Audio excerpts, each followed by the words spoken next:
સરકાર વિકાસના દાવા કરે છે, પરંતુ વાવથરા જિલ્લાના સરહદી વિસ્તારમાં આજે પણ લોકો પીવાના પાણી માટે વલખા મારી રહ્યા છે। 10 થી વધુ ગામોમાં નિયમિત પાણી ન મળતા ગ્રામજનોમાં ભારે રોષ જોવા મળી રહ્યો છે। આખરે સરપંચોએ જિલ્લા કલેક્ટરને રજૂઆત કરીને તાત્કાલિક સમસ્યાનો ઉકેલ લાવવાની માંગ કરી છે। વાવથરા જિલ્લાના ધણીધર વિસ્તારમાં આવેલા રાછેણા, ચોથા નેસડા, આછુવા, ચંદનગઢ, ઉમેદપુરા, કારેલી સહિત 10 થી વધુ ગામોમાં પીવાના પાણીની ગંભીર સમસ્યા ઊભી થઈ છે। ગ્રામજનોના જણાવ્યા મુજબ ઘણા દિવસોથી નિયમિત પાણી મળતું નથી। ક્યાંક અઠવાડિયાથી પાણી આવ્યું નથી તો ક્યાંક અનિયમિત પુરવઠાના કારણે લોકોને મુશ્કેલીનો સામનો કરવો પડી રહ્યો છે। આ સમસ્યાને લઈને 10 થી વધુ ગામોના સરપંચોએ સંગઠિત થઈ વાવથરા જિલ્લા કલેક્ટરને લેખિત રજૂઆત કરી છે।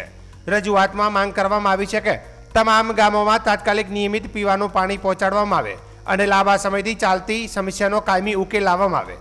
રાછડા ગામમાં છેલ્લા 1 અઠવાડિયાથી લાઇન દ્વારા પીવાનું પાણી આવ્યું નથી। આસપાસના ગામોમાં પણ નિયમિત પાણી મળતું નથી।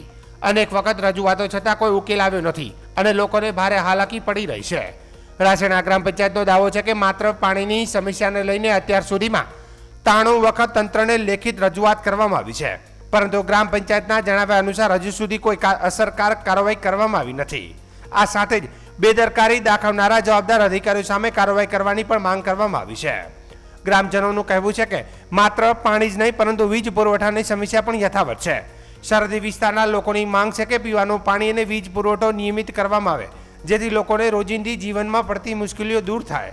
હવે જોવાનું એ રહેશે કે જિલ્લા તંત્ર ગ્રામજનોની રજૂઆતને કેટલી ગંભીરતાથી લે છે અને સરહદી વિસ્તારના લોકોને ક્યારે નિયમિત પીવાનું પાણી અને વીજ પુરવઠો ઉપલબ્ધ કરાવે છે। રાછેણા, ચોથા નેસડા, ચંદનગઢ, કારેલી, ઉમેદપુરા, આછુવા ગામે છેલ્લા 10 દિવસથી પીવાનું પાણી પાઇપલાઇનથી આવતું પીવાનું પાણી આવતું નથી। જે બાબતે અમે આજે માનનીય કલેક્ટર સાહેબ શ્રીને આવેદનપત્ર આપીએ છીએ કે તેની તાત્કાલિક વૈકલ્પિક વ્યવસ્થા કરવામાં આવે અને પાઇપલાઇનથી પણ તાત્કાલિક પાણી પૂરું પાડવામાં આવે એવી અમારી રજૂઆત છે।